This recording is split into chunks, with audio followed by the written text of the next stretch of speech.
Boardroom is a place where fortunes of great companies are written, and hence, in the pursuit of bringing best practices of the boardroom and best practices followed by the eminent directors, independent directors, women directors, professionals like CEO, CFO, company secretaries of corporate India, we have been conducting this interview series with directors and professionals and business leaders who have been guiding and acting as the torch bearers for the corporates and the boardrooms. Let me take the opportunity to introduce Mentor My Board to you. Mentor My Board is up and running platform which is fully functional now, where the corporate directors come together to learn, to network, to sharpen their boardroom skills and get opportunities of serving on the companies to act as directors, women directors, independent directors, and also get mentored by the expert mentors on the areas of business, governance, finance, marketing, strategy, and so on. We are on a mission to transform Indian corporate directors and boardrooms and create a community of 1 lakh directors by 2027. Thank you for viewing, liking, and sharing this boardroom talk series and sharing your valuable feedbacks and suggestions. Kindly do share, like, subscribe our Facebook page, LinkedIn page, our YouTube channel, Mentor My Board, and also join a community circle of directors on Mentor My Board. So today I see as Divya Momaya, founder of Mentor My Board, invite our esteemed moderator for today. She is Bharti Iyer, who has rich 30 years of insurance industry experience, and she's been an eminent advisor to Mentor My Board. Most importantly, today, let's get ready for the boardroom talk with Mr. Sridhar Ramchandran, the author and corporate advisor and chief investment officer with India Nivesh, for having experience of more than 3 decades of vast experience. So I request Bharti to introduce Mr. Sridhar to all of us, and over to you, Bharti, for next. Thank you so much, Divya. Welcome, Sridhar. It's our very great privilege to have you with us today. Good evening. Just going through what you consider a brief profile, and like I was saying, it is actually multifaceted and multi-talented. So Sridhar Ramachandran is a turnaround strategy specialist and comes with over 3 decades of significant experience in general and financial turnaround management of companies across Asia and Africa. Currently, he serves as the Chief Investment Officer of India Nivesh Renaissance Fund, a first turnaround fund in India catering to small and medium companies. He represents his fund as a nominee director in listed and unlisted companies. He has held leadership positions in different roles, including Alpen Capital, Cadila Pharma, Brescon Corporate Advisors, Pioneer Embroideries, SKD Group Hong Kong, Texmaco Polsindo Group Indonesia, South Africa, and Botswana, Utsekra Rwanda. After his return to India in 2008, he was involved in investment banking that included debt restructuring, mergers and acquisitions. During his career, which is spanning more than 3 decades, he has successfully turned around a number of companies, worked with many visionary entrepreneurs, and interacted with more than 1,000 promoters across various sectors and consulted many companies on strategy and liability management that helped him to gain tremendous experience. On the flip side, Sridhar has also been an author. He has written End of Samba Dance, a business and a financial thriller fiction which quickly rose to popularity in business and financial community. He is a regular columnist on Economic Times and is often quoted by various business journals and speaks in various industry forums. Sridhar is a qualified chartered accountant, a cost accountant, a certified public accountant from Colorado State, USA, and a commerce graduate. Welcome, Sridhar. And the paintings behind Sridhar also speak for his newly discovered talent in the various mediums of art. So wonderful, wonderful to have you with us, Sridhar. Thank you, Bharti, for the lovely introduction. And maybe that looks a little too much for me. I'm a humble guy. And thank you, Divya, for inviting me on this session. I'm glad to be It's indeed our part pleasure of to have you. Mentor My Board, and I will do my whatever value addition I can do it for you. Thank you. Please go ahead. Yeah. So basically, we wanted you to start off with your, journey from an employee to the director on boards.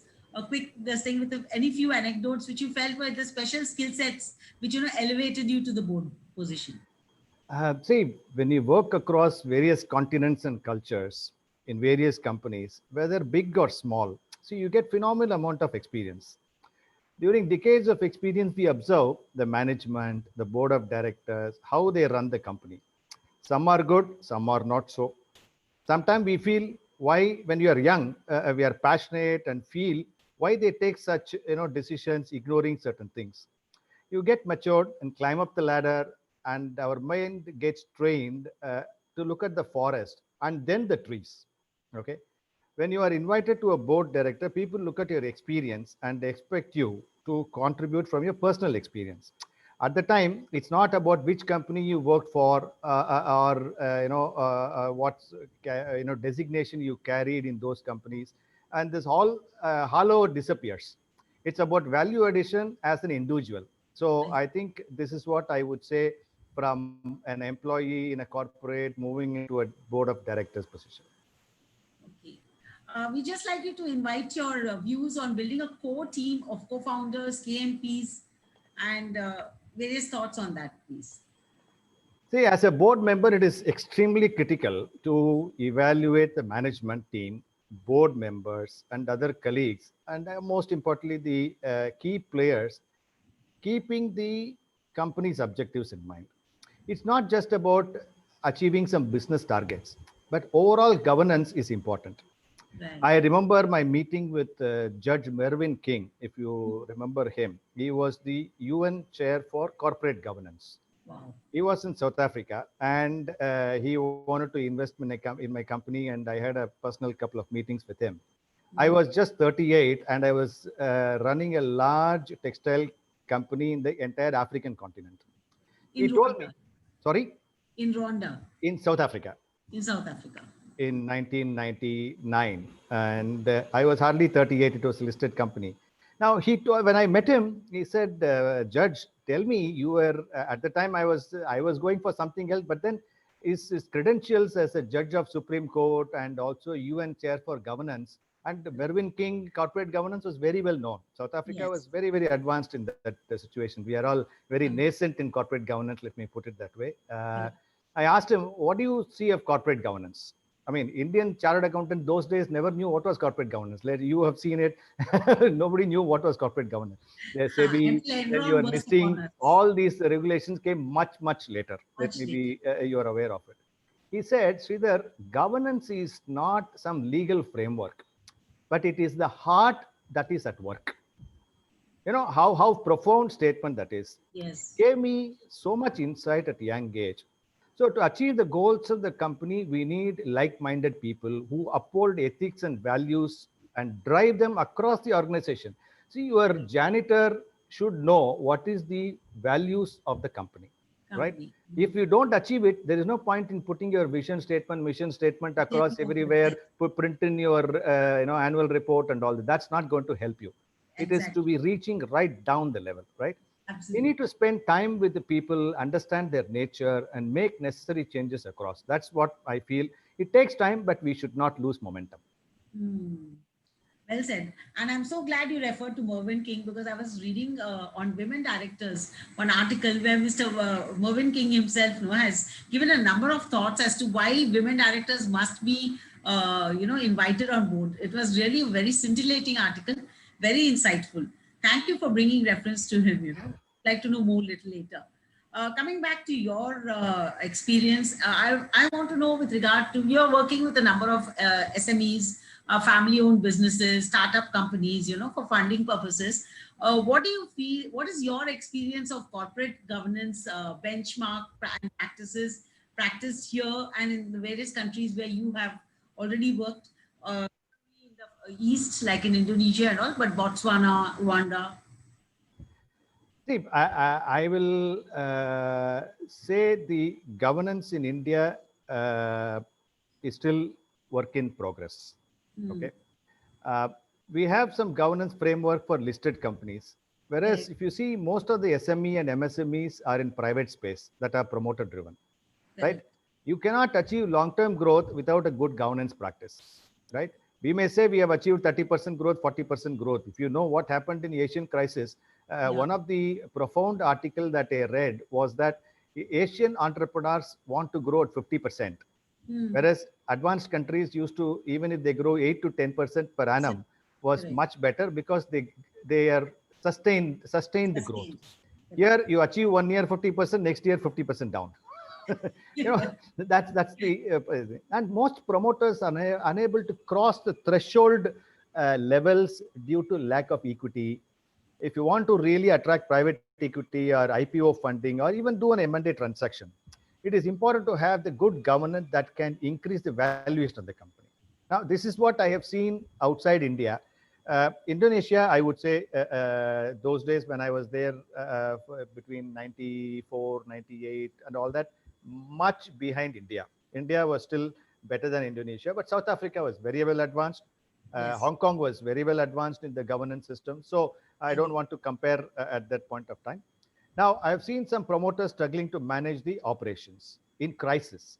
Now, because they lack the bandwidth. Now, coming to best practices, first and foremost is to identify a good KMP, right, who are aligned with your objectives. Right. Second is to make your transparent decision-making process and document them. See, I've seen many situations that they take a decision, may be informed, but then they don't document it. So people, when they refer why such a decision was being taken, you're not able to Rationale is justify. not there. You're not able to justify that. Correct. Then the third aspect is to create policies across various functions in the company and adhere to them. Then only you will be able to attract a credible people who can come on your board. Correct. These are certain fundamentals that we need to get it right, and where we would have to make a lot of improvements. So your experience with regard to across family-owned businesses, startup concerns, with regard to the benchmark standards of corporate governance, and the realistic thing would be a difference of about 10-15%, 20-25%, or Now, see, if you compare outside India, regulations come first before your business comes in. Because business cannot be run without those fundamentals in place. Whereas in India, let us start the business first. We will manage the rest of the things. jugaad. So I think that is the basic difference, I would say. Okay. So it's not very happy for an investor. Chalta hai attitude is prevalent for a long, long time. And I think breaking The that investors, see, you see, there are companies where investments go in, but within a year or two, there are a lot of disputes coming in. The investors are unhappy. There are certain things don't happen. And those are the things which can be avoided right from day one if you are able to, involve the entire board properly. That is the most important thing. Otherwise, until you get money, you should not behave as though you are like a angel, and after that you become a devil. That is not the objective. In fact, sir, I'll tell you, I have seen companies when the investments are coming, they have best of the best due diligence is done, and after that, after 1 year of okay performance, the performance starts deteriorating and the challenges starts happening. See, due diligence is only a filing paper. Let us be very clear. See, due diligence is about the past. Now, what is going to happen, how the promoter and the management are going to behave in achieving those numbers or the business target that has been agreed upon is the issue, right? Now, your lawyers, your accountants will do due diligence of what happened in the past. But the behavioral, cultural change post-investment is the most important thing. True. There I find a lot of issues to be, ironed out. Very much. And lots of companies are moving towards, IPOs in 2021. In fact, the Mammoth Life Insurance is planning to move towards IPO. So I'm sure that they are wanting, if they want good funding, corporate governance should be in the DNA and not just a cosmetic, for the surface and for compliance checklists. Bharti, you said it absolutely right. There is no two opinion about it. Yeah, I'm a passionate compliance person myself. See, compliance and business should go together. Absolutely. There is no, one cannot precede the other. I would say both are important. So that's what in the risk management parlance, there are the 3 lines of defense. Yeah. So the first line of defense is business. If business does business in a compliant manner, then there would not be any, win-lose and lose-win and complaints and disputes. So then the second line of defense is compliance. And Yeah. the third line of defense is audit, which is post-mortem. Yeah. Yeah. Absolutely So right. I'm a total GRC, and you can get me to counter and talk about this for hours together. So I'll just add what Bharti is saying, but contrary to that, recently, I mean, sir, you might have read an article where Kiran Mazumdar Shaw has written that compliance in India has probably been a kind of a burdensome, that there are so many compliances for a business that business struggles to do business and they just keep doing compliances. So I will put it this way. What is compliance? At the end of the day, how you take a decision making, right? And are you falling into the legal system? Are you doing something which is beyond what is not there? And you have to only record them, right? You can have n number of forms, MGT 40, whatever forms you may have to have. These are all, leave it to people who are professionals who can do that. But if the basics of the decision making process is properly done within the boundaries of the law, everything will fall in place. You don't need to get intimidated by these type of forms. correct. True. Yeah. So you have also helped through India Innovation, otherwise also in restructuring of sick units, transferring them to profitable entities. We would like you to share your journey in this. What are the triggers for business owners to understand and to be alerted when they are going into the debt trap? This is where I think I would say everybody should read my book, End of Samba Dance. This exactly, I have written it as a fiction, because if I'm not some IIM professor, some Harvard professor to write a non-fiction. If you add masala, which has to be more real when you are running a business, the emotions which drives you, what you are trying to do in your business at the start of the time, and what goes on during that period is what I've captured in my book. Anyway, it's always easy to start something new, but to revive a troubled company is a challenge. I have done few turnarounds outside India, but let me stick to what in the last 10 years in Indian experience. I would start the events leading up to this stress and then move on to turnaround, right? Because ultimately we should know where there is a trap, where there is a pain point is coming, right? Now, I would say promoters and management get excited when the economy shows some buoyancy, right? And you plan for capex, and mostly with the borrowed money. Banks lend it to you with fancy projections because they also have to deploy money. If you see your banking credit growth is at 21-22% during 2006 to 2008, and that's when most of the capex happened, right? So it was correlated to your GDP growth, also was achieving 8%, 7.5%. So your credit growth was matching to the GDP growth. For the first time in the last 5-6 years, you are seeing the reverse. Your credit growth is 6%, and still GDP is around 5 to 7%. 5 to 7%. I think there is a balance that is happening. So what I would say is these projections that you give it to the banks are not considering the volatility that you expect. Now, we have seen every 4 or 5 years, we have seen economic dislocation, disequilibrium, and their projections go for complete toss. Now, our entire financing system is also do not like losses. See, this is another big problem in our financing system. Be it banks, be it private equity investor, be it anybody, I don't want to see losses. So what happens? You are indirectly motivating the companies to manipulate their system, right? And then it chokes up your working capital. Your short-term money goes to long-term. These are the things which ultimately happens, and your decision-making process is becoming very promoters become, their mind becomes frozen. They don't know how to manage. It's a firefighting, right? Yes. If you have a good board, this should not happen. They will throw some caution. These are the things which is happening in the commodity market. Suddenly you see oil prices will go down, or whichever way. I mean, whatever area that you are working, there should be some sort of a even your working capital financing is very difficult. You say entire 12 months you have one particular working capital cycle. It is not like that. Every sector has its own cycles to manage and all that. We need to move there.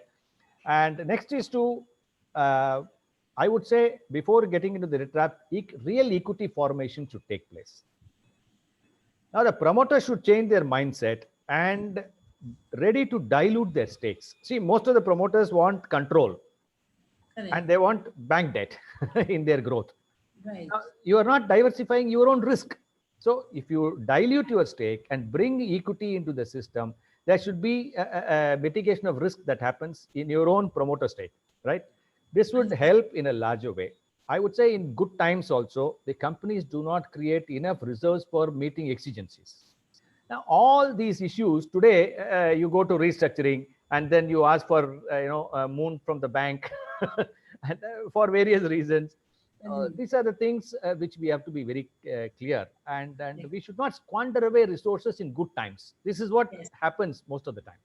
Yes. Coming to turnaround situation, first I don't like to interrupt you. Just wanted to come back to the second point you made, where you Yeah. said that they must be interested in, diluting their stake. yeah, From the other side of it, if skin is not enough in the game, then every investor, as well as, retail investors, they feel that the promoter stake is not there, so let me not invest. how much is your skin needed? You want to have 90% control of the company and still you want, why don't you dilute 25%? Bring it down to 60%, 40%. Do you think, So is there a thumb rule for this? sorry? Is there a thumb rule? See, thumb rule is at least you should have 30 to 40% of your control. Balance 60, 70% can be with the public or the market. Now, do you think Reliance Group has a huge promoter holding? No, they hold very less. So, but ultimately, the promoter, what is he trying to do? We want to avoid the debt trap of your 2008 or 2002 or Correct. 1997. You are trying to avoid that. And unless equity gets formation, you are not going to build your balance sheet. You are Agreed. highly leveraged. Your credit rating is not going to help you. And promoters have no money. See, if you say the first generation promoter, they have begged, borrowed, pledged their wife's jewelry to start a business. And where is the collateral security? Bank will say, give me collateral security. Other than the company assets, give me additional collateral. Everything the promoter has already pledged. Now, in terms of crisis, where do you get the money from? Now, this is where equity plays a big role. Right. And promoters have to change their mindset and say, even if they are going to ask me questions, let me answer them and take the company from the debt trap, right? Correct. So I think I have answered your You point. covered it very well, very well. Now, let's do the turnaround also. See, one is debt trap. I would always look at, I am a hope and optimistic person. So any turnaround can happen. Identify the truthfully, it is a pathology report. You see an ICU patient coming unconscious. The ICU expert goes out of the room and asks the relatives what happened to this gentleman. They say, no, he was perfectly fine. He doesn't drink, he doesn't smoke, he doesn't do anything. I don't know what happened. Suddenly he fell unconscious. Yeah. Now, when you do the pathology report, this fellow must be having diabetic. He must have been smoking. Correct. So you do a pathology report, then take the corrective action and bring out a good turnaround strategy encompassing not just the financial re-engineering. People always come out and say, sir, I will reduce 5% labor cost here. I will reduce the commodity cost here. See, Excel worksheet turnaround is not going to help. Let's be very clear. You have to evaluate what went wrong. Unless the promoter comes out openly and said, this is what I made a mistake. Don't blame your promoter. Don't blame your banker all the time. You tell me what is the mistake you've done and how will you correct So it? how far do you feel that Indian boards, especially SMEs, MSMEs, family-owned boards, how far do you feel that they have that knowledge and honesty to look into this and tell me what went wrong? Do they do the root cause analysis? Do they get people from outside? Do you do the root cause analysis? See, I would not discount them. They may know by heart. I know one promoter went to Shirdi Sai Baba temple to confess. Rather, you confess to your board what you did wrong instead of going to Shirdi Sai Baba. These are the people board of directors can help you. What went wrong? Right. So I will ask a question here. So what are the trigger points when a company starts knowing that, we need expert guidance, and this is the time that if we don't stop, there is a sharp fall.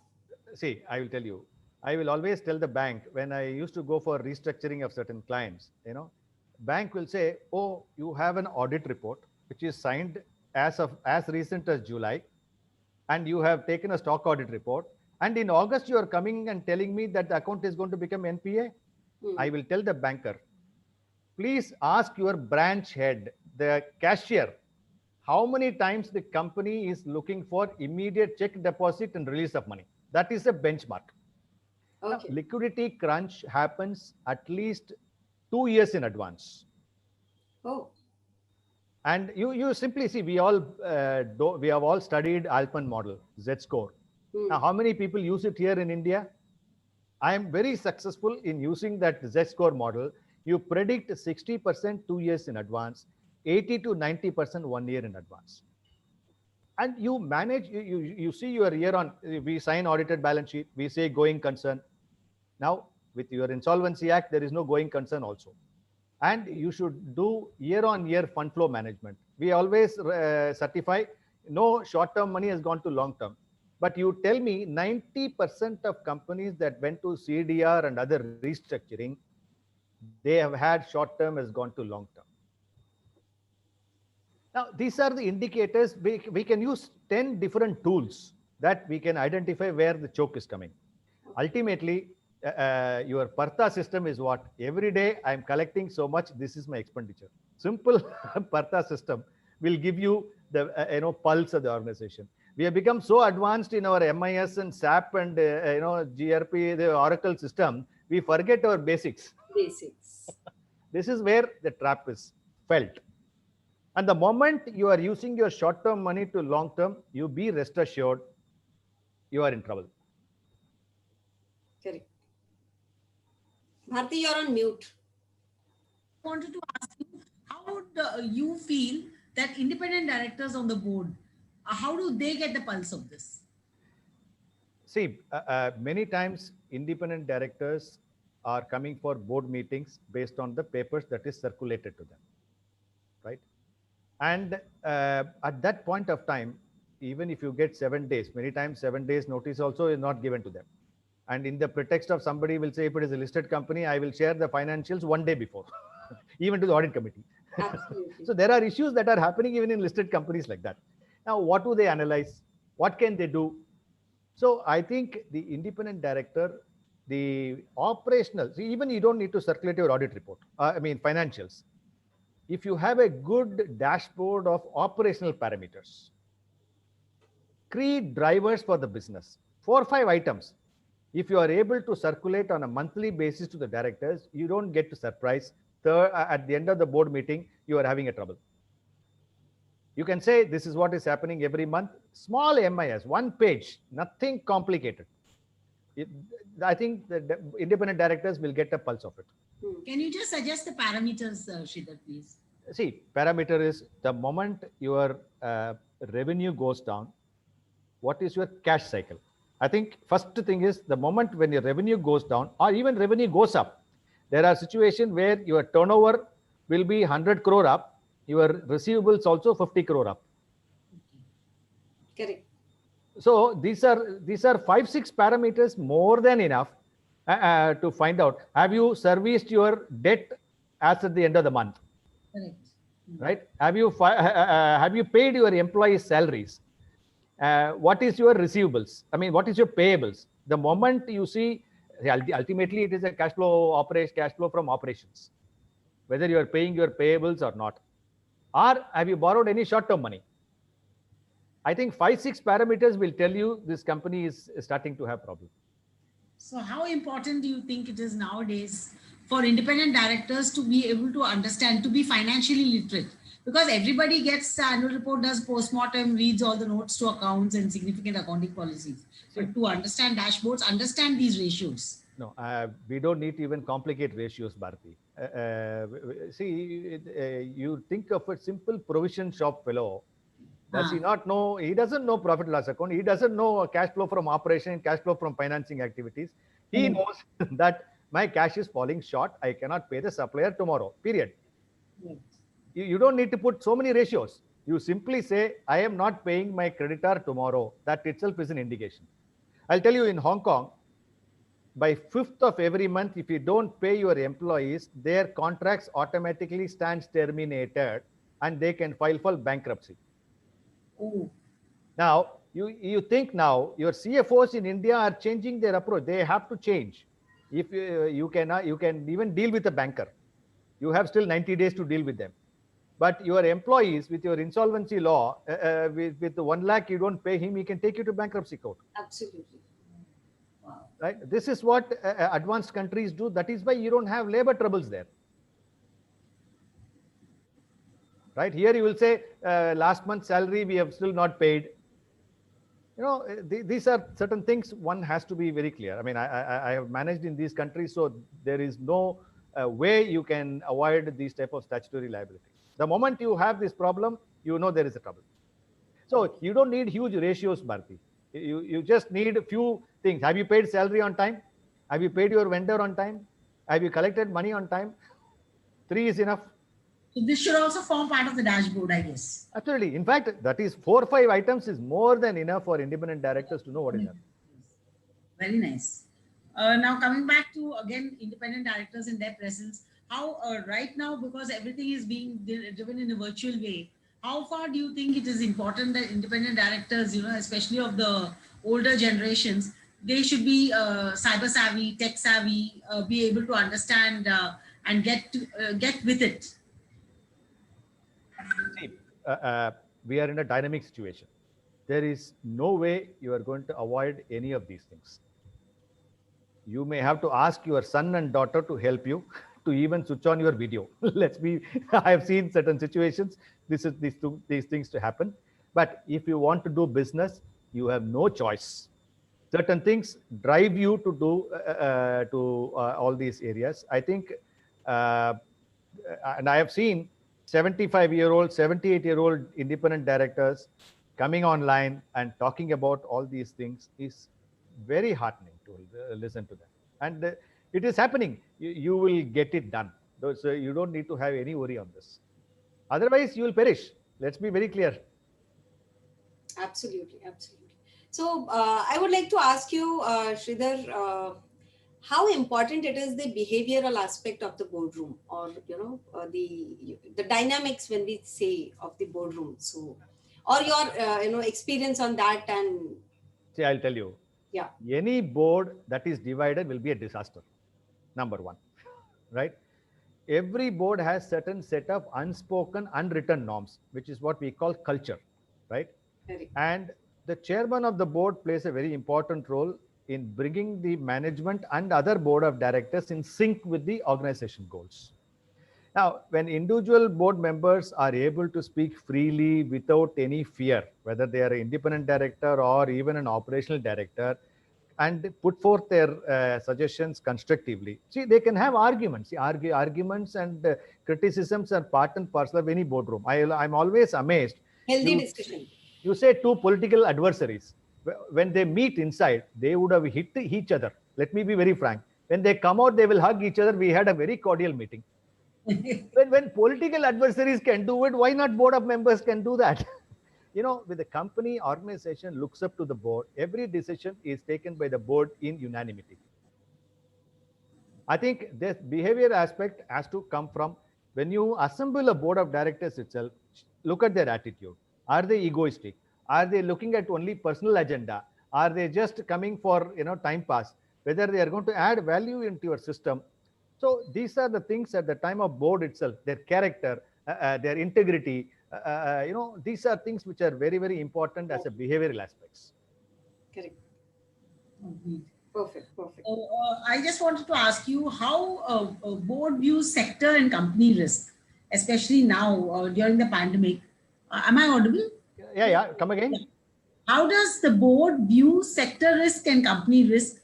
How does management assess and present and articulate risk to the board? And what are the assumptions which are discussed? Are assumptions challenged clearly and freely in the Indian corporate ethos? See, I would request, or I have seen the independent directors not able to spend quality time with the management.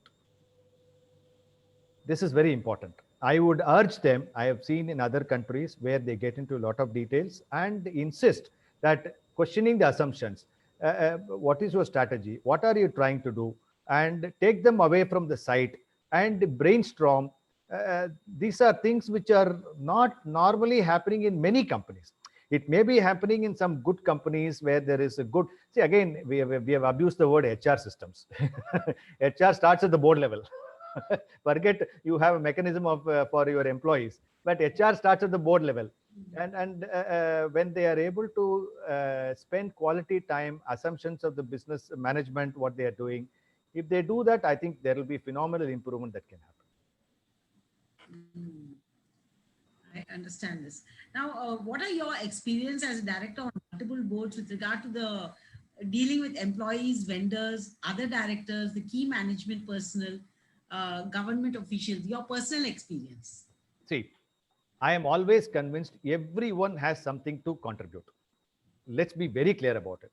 No one is, I mean, we are not talking about the C grade people who are in the system. Most of the KMP or even your entire stakeholder, your shareholder has a lot to contribute. Even somebody holding one share can send you one suggestion which can transform your company. I see. A vendor.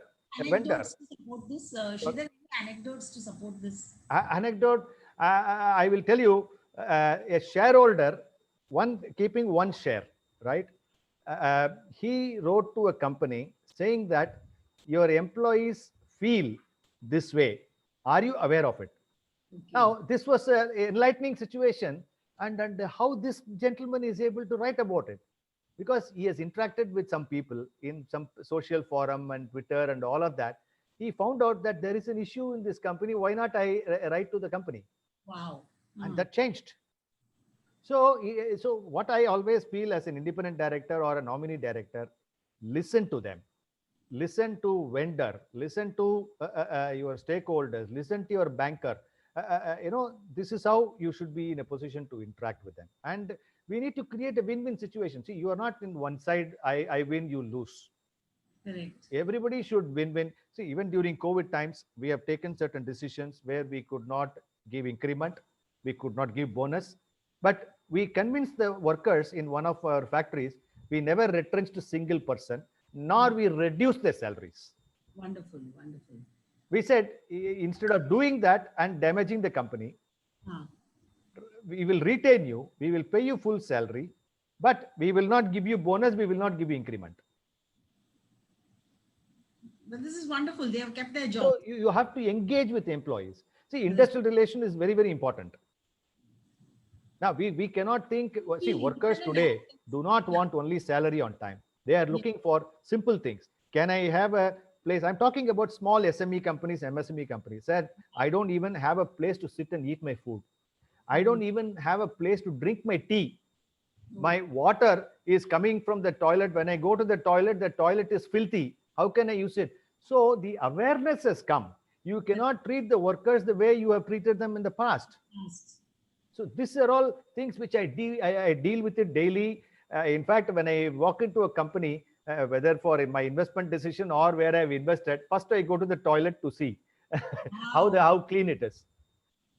And I sit, in fact, when I started in South Africa, I met Mr. President Mandela a couple of times personally, and it was a great experience for me. He said, Sridhar, have a rainbow management, right? That is what he started in South Africa. Now, South Africa is a unionized country, and I did not have union for the first 3 years when I started the company, all because I told both African National Congress and the Inkatha Zulu Party in Durban, I will take care of your workers. How? I brought all of them. What I'm going to do, during apartheid, the toilets were, I'm saying I went in 98, right? And apartheid was over in early 90s. And during apartheid, when you look at the factory that we had taken over, the toilet was just a hole. And what was the toilet paper? Your newspaper cut in rolls. This is how people were treated. The moment I got them a 5-star toilet and a good canteen, when I used to eat my lunch in their canteen, that changed completely. Now, this is what India also needs. Yes, agreed, totally. Okay, so I think whether it is employee or vendor or a stakeholder or even other colleagues in board, if the board of director doesn't talk in a board meeting, somebody should handhold him and say, why don't you talk? You come from this background. Why don't you throw something? See, there may be somebody who is an woman empowerment person, but she is alone in the board. She is not able to push for certain things Yes, very because true. they can be bulldozed. So yeah, your views on that and rainbow management, I think both those. Can you elaborate? I always stick to, I mean, coming from President Mandela, he transformed the country, South Africa, after apartheid. We all have to learn from him. I mean, that was a phenomenal. I spent 5 minutes both the times, and he was able to give one direction, get me a rainbow board. I was an expatriate Indian. We had whites, we had African, we had Indians, we had Afrikaans. I mean, the colored people. That's I was able to bring that, cultural change. wonderful. No, that's good. That's what I thought you meant when you said rainbow board. It Yeah. must mean, with regard to diversity and Absolutely. views again on women on boards in India. See, today you are recruiting just to comply with certain regulations. Yes. Globally, I have done certain research and I've read very scholastic papers which say people, when the woman on board, the frauds are much lesser. Yes. And there is they become a conscience keeper. Keepers. Right. So I think it is not just one woman director. In fact, when I read yesterday, Supreme Court said 50% of the judges should be women. Correct. Yes, it wasn't Right? yesterday's time. These are all interesting things happening. See, we should also not go to that other extreme. All are equal. Give them merits. Bring them on board. No, don't just try to satisfy some regulations. Take their views. Give them due credit. It does not matter man or woman. Correct. We have to do that. Wonderful. Divya wanted to ask something. Yeah. So exactly when we, talk of the directors, the aspiring directors or the promoter directors, what are the skill sets you feel, are important for directors to perform their roles better? And how do they really, groom on those skills? See, I would say first, as a director or any person common, I would say be adaptable, be humble. The moment you have these two qualities, your education is only a passport, which I said in the beginning itself. Correct. Right? Correct. But you should get some familiarity, basic understanding of accounting, finance, and company law, because nowadays the governance system is very strict and you should not falter on that and have that understanding. More importantly, get an understanding of what the business is all about. Visit all the factories and update yourself in terms of what is happening in the market, in the sector, globally, what is happening. See, independent directors have a huge role in bringing to mitigate the risk aspect of that. Unless I would always say, you have to be like a Mumbai driver. You have to see whether it's an auto coming or a motorbike coming or a car is coming or a truck is coming. Now, unless you behave like a Mumbai driver, you can't be running a board without understanding the risks that can come from any angle. Correct. A simple example, in one company, there was a peacock which came and fell into one tank. Ooh. Right? And it took time to restore the bird and the bird died. It's a national bird. Correct. Suddenly it is not the fault of the company or anybody. It was just a freak incident. But people made a big issue out of it. Ooh. So immediately certain protective action. How can we protect that situation not happening? How do we, those are small events can trigger a lot of issues. Correct. This has happened in government. This has happened in everywhere. Right. So when we talk of the promoter directors, especially the SMEs and MSMEs, yes. What would be your say on the importance of governance for the smaller companies? Bigger companies, yes, we can say that, you should have the diverse boards, you can have independent directors. But when we talk of the private sector, and I think almost 95% of the Indian economy runs on a private limited companies and the SMEs and MSMEs. So what would be your say for them, on the importance of governance, and why should they, basically comply with those governance norms? So a lot of people do ask me, Madam, minutes banane ki kya zarurat hai? Me and my wife, we are on the boards.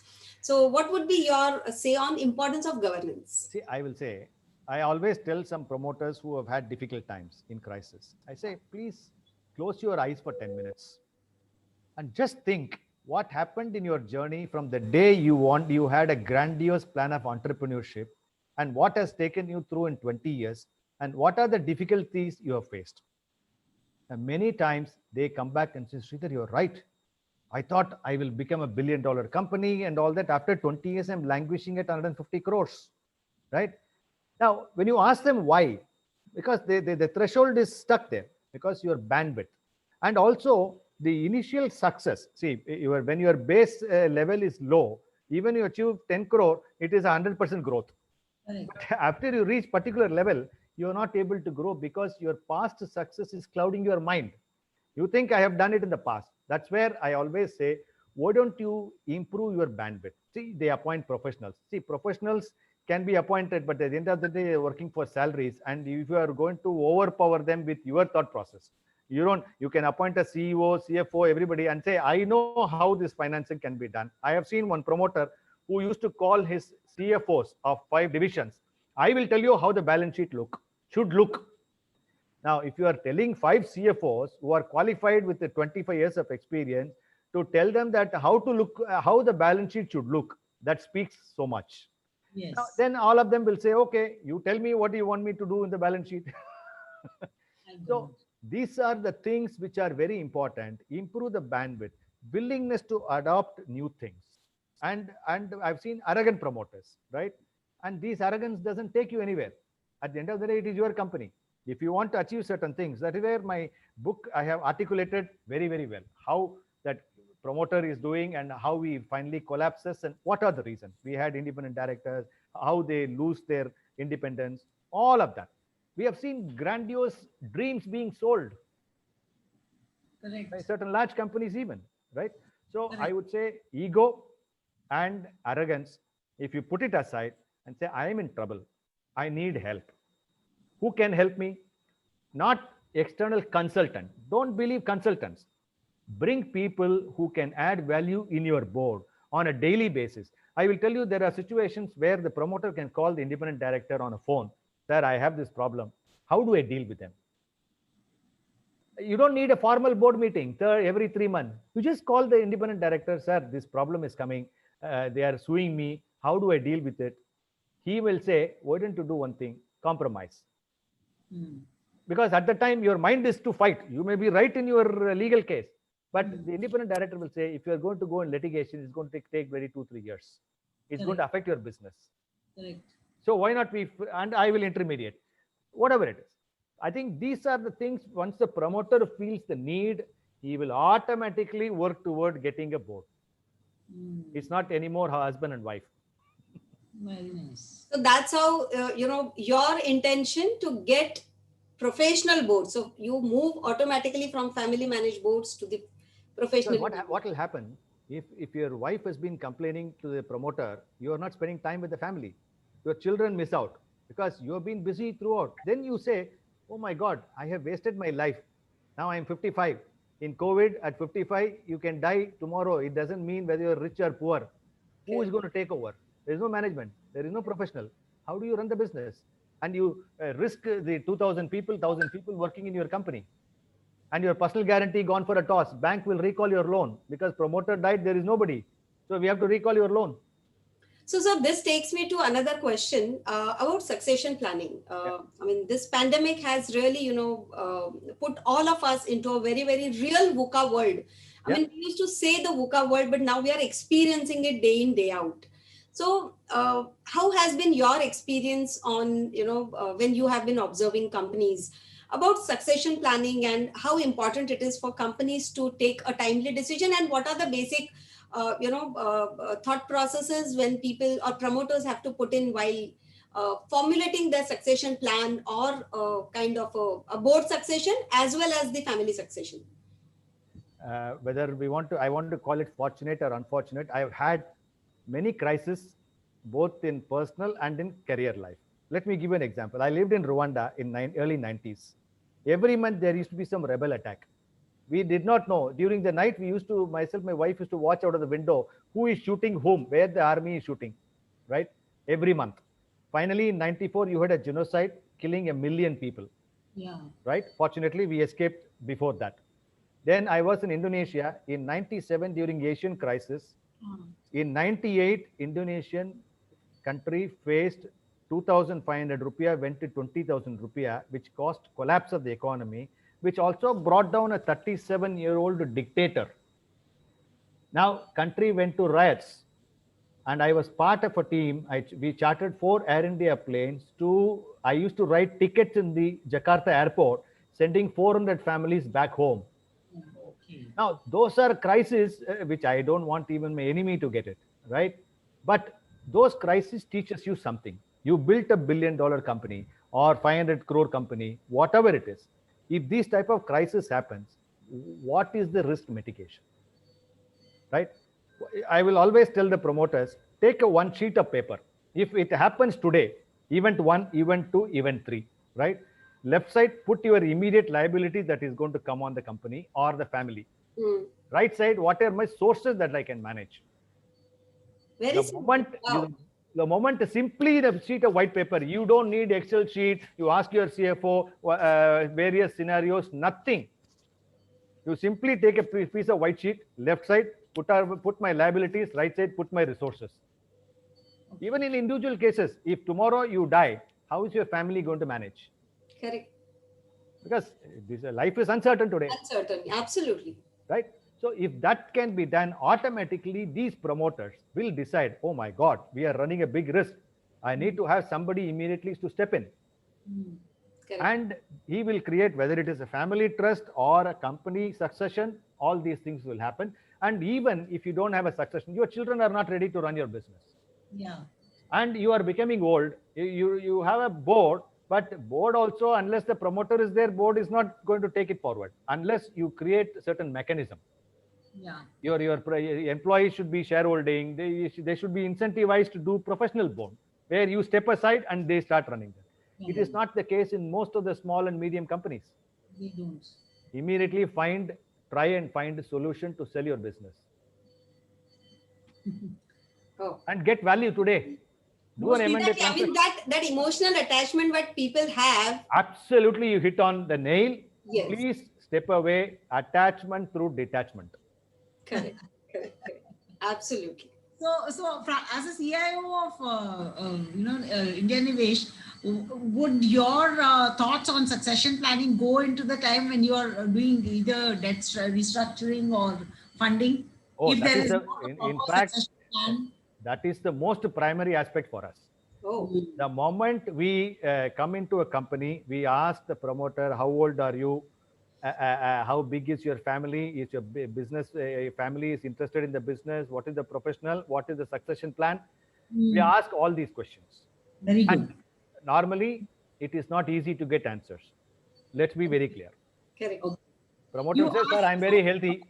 I'm very healthy. Only of the promoter, or you ask this of the board? No. Because most independent directors are not even aware of all this. Now, in fact, some of the independent directors are above 75. So what do I ask them? They have been in the board for 10 years, 15 years. So I'm saying not just your company, any company who's going to give loans. That's what I'm not saying from my perspective. Yeah, I'm not saying from my perspective. The most risk element here is it is not putting money and how the business is going to run. Yeah. How this business is going to withstand if there is an issue. If there is no promoter, if there is no CEO, suddenly CEO puts in papers. Yeah. After getting the money. So we need to have that second in line available, or the fund ourselves. In fact, in one of the companies, I step in as a temporary CEO until I get a replacement because situation warranted. And that cannot happen by a pure private equity finance oriented guy. You need to have operational experience. Operational. Without your operational experience, you will be a disaster. Let me tell you that. You should know what is happening in the factory, how to run the management. You don't need to be technically oriented, but at least you should know how to run the management. Wow. Now, I would like to have some of your thoughts on, because we have been discussing on Mentor My Board. So some of your thoughts on importance of the hand-holding, training and mentoring for the directors, whether it is promoter directors, whether it is, aspiring directors. So what are your thoughts on whether you really need a kind of a guidance mentoring, and which areas the person or a director should really focus on them to skill upon or groom upon? Very interesting question, Divya. See, any platform, when it comes on, it is not about some networking. People make this mistake. I am on LinkedIn, I am on this, I am on that, I network, I know so and so, so and so. But let me tell you, if they touch their heart, what is my pain point today? Who do I reach out to? Now, if I have a Mentor My Board as a platform, can you identify case studies which is confronted? So I would say first aspect will be real case studies. You don't need to name X, Y, Z. But what is important is what happened in that board. Certain people behaved arrogantly. Certain people grouped within the board itself. One is trying to overpower the other. So these are all the real day-to-day happenings, whether it is a small or a big company, or the promoter is bulldozing me. I have been asked by a few directors, independent directors, Sridhar, should I resign from this board? Sridhar, can I do this? So this can be a platform itself. Now, why only Sridhar? Because they know me, they ask me. There may be so many directors who are put as a namesake director. Now, tomorrow, when there is a notice coming from enforcement directorate, notice coming from a banking that you have willfully defaulted. Now, it all comes to the director. When your account becomes NPA, everybody comes in. Some people sign as a personal guarantee. One CEO who is a professional CEO has signed a personal guarantee also. Tomorrow, if the company defaults, poor guy is a salaried guy. What will happen to his personal guarantee? Correct. Now, these are real issues. So I think identifying some good case studies, updating them, invite them. Your platform is available. Let people write a case study. Award them with the good some prizes for best case study, real case study, which can enlighten. People can see. All of us are so ashamed to ask for help. It's a human nature. I am a board director. How can I say I have a problem with the board? In fact, I'll tell you, sir, coming out with this Boardroom Talk series was exactly the same reason that Boardroom Stories doesn't come out. People don't speak out their challenges of boardroom openly. And that's where when people, eminent people like you come on the platform and discuss those challenges, somebody might be facing that challenge and that solution comes to that person. But Divya, at the end of the day, see, I studied in Tamil medium. Today I'm speaking English. See, English speaking and trying to articulate a point of view without being specific is no solution. Correct. See, I cannot quote any company because I'm in a public forum. I cannot say this company, this issue happened, because our time is also short. Yeah. Right? We can't discuss. That itself will take a separate session. You will ask me, Sridhar, how to deal with a promoter? What are the issues as an investment director you have faced? I will give you 10 case studies. What happened? What are the disputes which came in? But this can be built as a case study, like a university. And this is where you can get into your platform, upload it into your system. Yes. Then you invite people, sir, this is a case study. Can you talk about it? Can you find solution? Wow. In fact, this case study becomes a suggestion. Really, you can ask people, sir, what is your opinion? How do we handle the situation? Absolutely. I think that way you will do more, help to the aspiring directors and other people. Otherwise, just walking, what I have done in the past, what we can talk in English is not the solution. I'm sorry being brutal. No, it's, the suggestions are always, welcome. And what you're saying is also a very valid point. And in fact, when we have been talking to people, when we have been talking to directors, aspiring directors, somewhere we find that, there are so many challenges in their mind, but they don't want to come out and speak.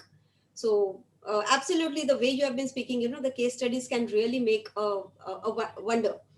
Wonderful. Absolutely. So, a quick, yes, Bharti, please. Yes. Yeah, some your 3 tips to aspiring directors and your own 3 life lessons, which you would Okay. like to share. Yeah. Now, I'll say for aspiring directors, first understand the company in detail.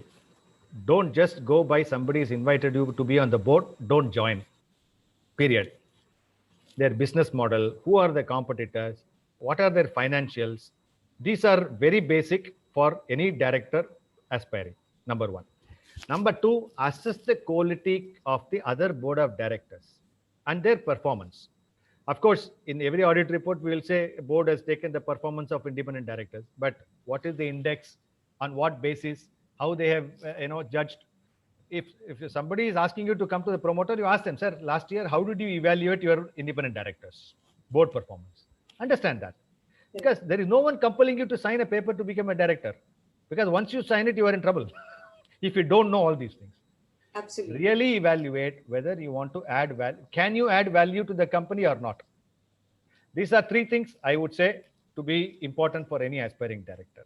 If you ask me life lessons, be hopeful and be optimistic, because this is what our life is all about. Otherwise, you would be dead on a daily basis. Right? Number one. Number two, be humble but be firm. People don't allow people to take advantage of you. But you can be humble. You can say, sir, I listen to you, sir, but firmly I say no. Whether I'm an independent director or nominee director, I am not agreeing to this for this reason. Very nice. Number three, be a continuous learner. You may have enough experience in your life, but every day when you are in crisis, like what I explained to you, whether it was in Rwanda, I did a transaction in Yemen in 2014 when the country was at war. I was escorted in a Hummer where people were shooting each other, and I was able to do the transaction. So risk taking, but it's a learning experience. Indeed, learning experience. Absolutely. And in fact, Mentor My Board strongly believes that leadership and learning goes hand in hand. Yep. So if you are, going up on the ladder of leadership, whether it's senior management, whether it's boardrooms, and if you don't keep yourself updated and upgraded, things are going to be difficult, because the way the world is moving at a speed, and if you are not able to cope up, things are going to be difficult. So absolutely, I tell you, the youngsters are doing phenomenal job. Yes. They are much more aware compared to all of us, because our brains have stopped learning. Yes. We don't read. We don't watching some debates in the TV news channel is not going to give you knowledge, or watching CNBC. Reading is essential. Absolutely. So what do you feel are the 3 qualities that make you an ideal mentor director, and what are the 3 things which you would expect that Mentor My Board focuses on? The qualities, I would say, be open to sharing your own experiences. See, if you see, Americans are storytellers. Yes. We may be highly knowledgeable.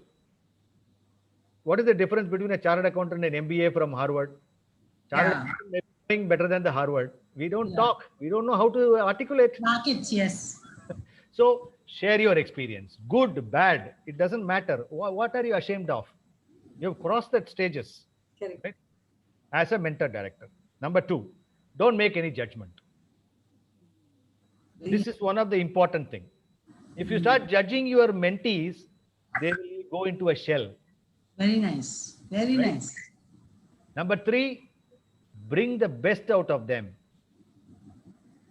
Don't handhold them. Don't do as a mentor, like every day monitoring what have you done. The moment you do that, you have to bring the best out of them through their own efforts. You are only there as a coach. Correct. So mentor them to their, best of the abilities. Exactly. I have done few mentorings and I have been successful for the simple reason, sir, you told me to do this, suddenly it woke up my mind, sir. That is enough for me. I don't need to tell him what business model he has to create, which customer to approach. No. Correct.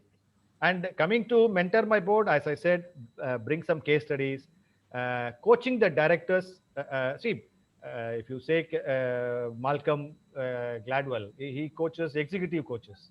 Correct. You should have certain board of directors, aspiring directors. If you coach, you will get a lot of money in the platform too. Right? and conflict resolution. The third aspect, I would say, conflict resolution. Mhm. Because see, when there is a conflict in the board, you start with small and medium enterprises. You create a platform so that these people come and tell you, sir, suddenly the promoter director has resigned and he has violated everything. He has given bank guarantee to the bank, personal guarantee, everything. Now, Companies Act says any director can resign. What happens to all the stakeholders, Correct. investors? Where is the conflict resolution now? Right. You are going to, somebody says go to NCLT, file a civil court against the promoter, but that is not solving the problem. No. Correct. In fact, I'll tell you, there is one of, the cases where we were handling, and the promoter, because the promoter was disqualified under the, recent drive of ministry, he appointed two professional directors. And now promoter is not responding. The promoter is not paying to the professional directors, to pay or to run the operations of a company. And now those directors are either not getting the money, they cannot resign because somebody else cannot be appointed. I mean, unless somebody else is appointed, they cannot resign. So there is a complete deadlock, and promoter is not interested in, You're absolutely right, Divya. Like this, every situation is there is no conflict resolution. You go to a lawyer, he will give you some advice based on legal situation. You go to a company secretary, no, you go to ROC. ROC will say, sir, articles of association, memorandum of association is primary for me and the act. I don't care about what promoter has given personal guarantee to the bank. If he says, what will the bank do? Bank will recall the loan. They are not bothered.